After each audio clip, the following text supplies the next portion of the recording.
12월 17일 살아계신 하나님의 말씀 욥기 4장 6절부터 21절 말씀으로 인과응보의 법칙이라는 제의 말씀 드립니다. 콩 심은 데 콩 나고 팥 심은 데 팥 난다는 말이죠. 오랜 옛날부터 사람들은 사필귀정이라는 그 결말을 믿었습니다.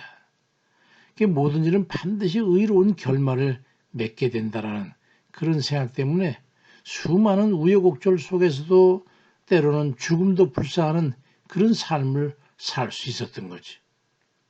바로 인과응보의 법칙 때문입니다. 악을 심으면 악을 거두게 되고 선을 심으면 선을 거두게 된다는 거예요. 현대인의 성경 욥기 4장 7절 8절에 한번 생각해 보라. 죄 없이 벌받는 자가 누구인가? 정직한 자가 망한 적이 어디 있는가? 사람들이 죄악의 밭을 갈아 싹을 씨 뿌리듯 하지만 결국 그들은 심은 대로 거둔다라고 기록되어 있습니다. 악을 저지르면 악으로, 선을 저지르면 선으로 그렇게 거둔다는 거예요. 성경에서는 뭐뭐 아니하면이라는 이 표현의 성구가 곳곳에 표기되어 있습니다. 가령 예를 들어서 회개하지 아니하면 또는 내 안에 있지 아니하면 이런 등등의 말씀인데 긍정적이든 부정적이든 간에 결정하고 행한 것에 대한 보응은 반드시 받게 될 거라는 말씀이에요. 거기에 바로 하나님의 공의가 있는 겁니다. 하나님의 공의가 무엇입니까? 선악을 공평하게 제재하는 하나님의 그 품성을 공의라고 하는데 행한 대로 상과 벌을 부과하겠다는 그런 의지입니다.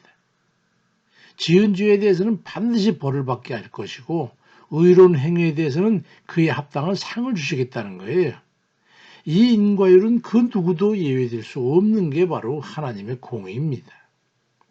근데 아무리 의롭고 도덕적인 사람이라 할지라도 하나님의 거룩 앞에는 온전할 수가 없기 때문에 행위로서 하나님 앞에 그 공의 앞에는 의롭다고 여김을 받으신 사람은 한 사람도 없는 거예요. 욥기 4장 17절 이하에 사람이 하나님보다 의로울 수가 있느냐? 사람이 자기를 창조한 이보다 성결할 수 있느냐? 하나님은 자기 종들도 믿지 않고 그의 천사들까지도 허물을 찾으시는데 하물며 하루살이처럼 쉽게 짓눌려 죽을 수밖에 없는 흙으로 만든 사람이겠느냐라고 말씀합니다. 누가 하나님 앞에 의로운 자가 있냐 말이에요. 그러니까 세상에 있는 사람치고는 나는 죄가 없다라고 그렇게 말할 수 있는 사람이 있겠습니까? 로마서 3장 10절에도 기록된 바 의인은 없나니 하나도 없다라고 그리 말씀합니다. 이 기가 막힐 수밖에 없는 이 절망적 운명을 어찌할 것입니까? 모든 인간은 자신이 지은 죄에 대해서 반드시 죄값으로 영원한 죽음이 있을 뿐이니 말이죠.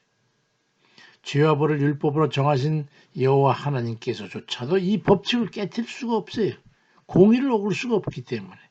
율법을 정하신 하나님께서 어기게 되면 모든 법이 무너지기 때문이죠. 이게 바로 하나님의 공의입니다. 그게 신상필벌의 원칙 때문이죠. 인과응보에 대한 신상필벌은 당연한 거 아니겠습니까? 선악의 인연에 따른 결과로 기륭화복의 가품을 받게 되는 게 그게 인과응보라고 한다면 공의 있는 사람에게는 반드시 상을 주고 죄가 있는 사람에게는 반드시 벌을 준다는 이 신상필벌이 바로 하나님의 공의죠. 그래서 지은 죄에 대해서는 반드시 죄값을 치러야 되는 거예요. 죄의 값은 뭡니까? 죽는 거지요. 로마서 6장 23절에 죄의 삭은 사망이라고 분명히 말씀합니다. 모든 인간은 사망의 권세에 자유로울 수가 없어요. 그와는 반대로 의에 대해서는 반드시 상급이 있죠.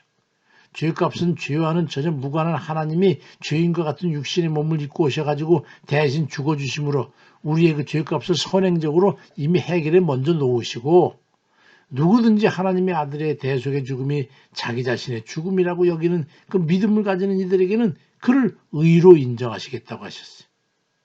그렇게 해서 신상필벌의 원칙을 지키셨던 거예요. 이걸 일컬어서 하나님의 은혜라고 일컫는 겁니다. 자기 자신의 목숨을 내어줘 죄인된 인간을 구원하신 그 갚을 수 없는 그 놀라운 은혜 말입니다. 그러니 믿음으로 죄사함을 받은 후로는 그에 준하는 책임 있는 삶을 살아야 마땅한 도리 아니겠습니까? 그 아니라고 부인할 수 있는 분이 있어요, 세상에. 그걸 갖다가 갈라디아 2장 10절에 내가 그리스도와 함께 십자가에 못 박혔나니 그런즉 이제는 내가 사는 게 아니고 오직 내 안에 그리스도께서 사시는 것이라. 이제 내가 육체 가운데 사는 것은 나를 사랑해서 나를 위해서 자기 자신을 버리신 하나님의 아들을 그 믿는 그 믿음 안에 사는 것이라고 말씀합니다. 놀라운 일 아닙니까 이거? 날 대신하여 죽으신 주의 은혜로 죄에서 구원받고 영생을 허락받았으니 그러니 대신에 우리는 그 주를 위해서 주 뜻대로 살아드리는 그런 이들이 돼가지고 처체에서 하나님께 영광을 돌리는 그런 이들 다 되시길 주의 이름으로 축원드립니다. 아멘입니다.